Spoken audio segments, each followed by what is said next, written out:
I believe one of the keys to success in being a freelancer is to build a solid portfolio.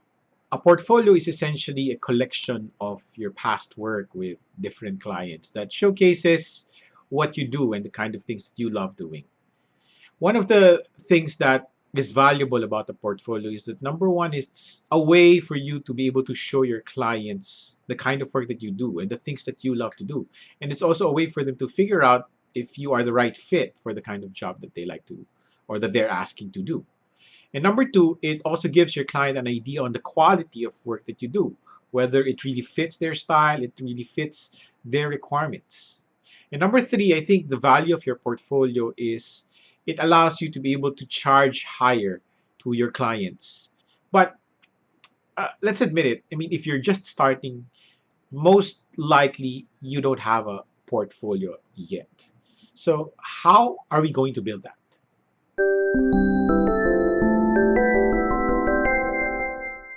Hi, and welcome to Upskill Videos.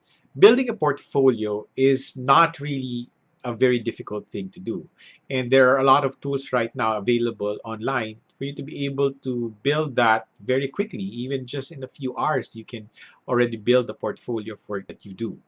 I think the very important thing is how do you go about from starting as a freelancer right now into building that portfolio that you want.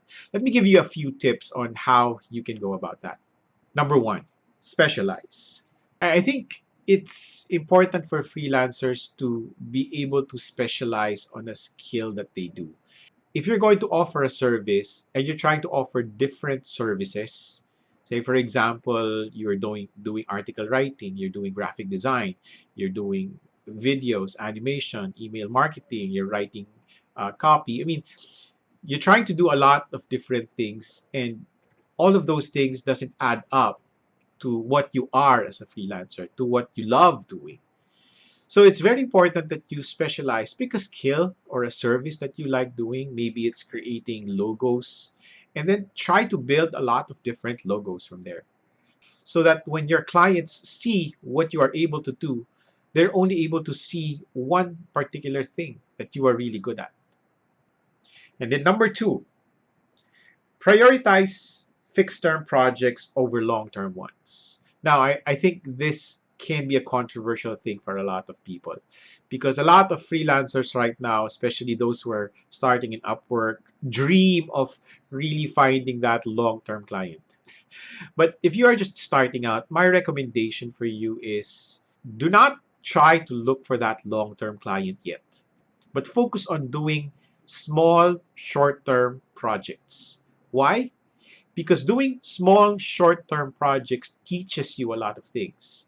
Number one, it teaches you how to market yourself, how to put yourself out there and be able to close deals. And more importantly, doing short term projects allow you to build a solid portfolio. Let me give you an example. There are two freelancers, both of them are graphic designers. The first one has a long-term project with a client and he was doing their designs for a long period of time. So it's just one client and he's full-time for it, working 40 hours every week and doing one thing. And then the other freelancer, he's a graphic designer too, but he's working for about two clients every month doing short-term projects.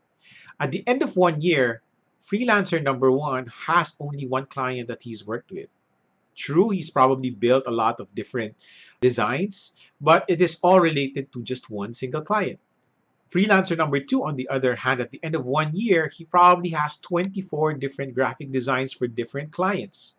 If you are a new client and you're looking for freelancers who will work with you for a specific task, whom will you choose? Freelancer number one, who just worked with just a single client, or freelancer number two, who has 24 different works for 24 different clients? I think freelancer number two has more experiences in what he's doing compared to freelancer number one. And freelancer number two is able to charge more. So it's very important. And I know it's difficult because we always want to find that long-term client that we dream of. But I guarantee you, if you're just starting on freelancing, try to focus on those short-term projects because it will help you build that portfolio. And then later on, when you have a solid portfolio, then that's the time you can get on these long-term clients because by now you're able to charge more and you're able to show them the kind of work that you do. Number three, build a website to host your portfolio. I've tried to contact a lot of graphic designers and motion graphic artists over the course of my career as a freelancer. And I think one of the the things that surprises me really is that a lot of them don't even have an online portfolio.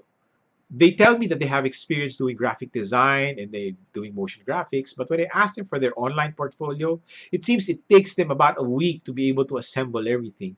So to save yourself that time by building a portfolio online, there are a lot of options for you to be able to start it. One is you can build your own website.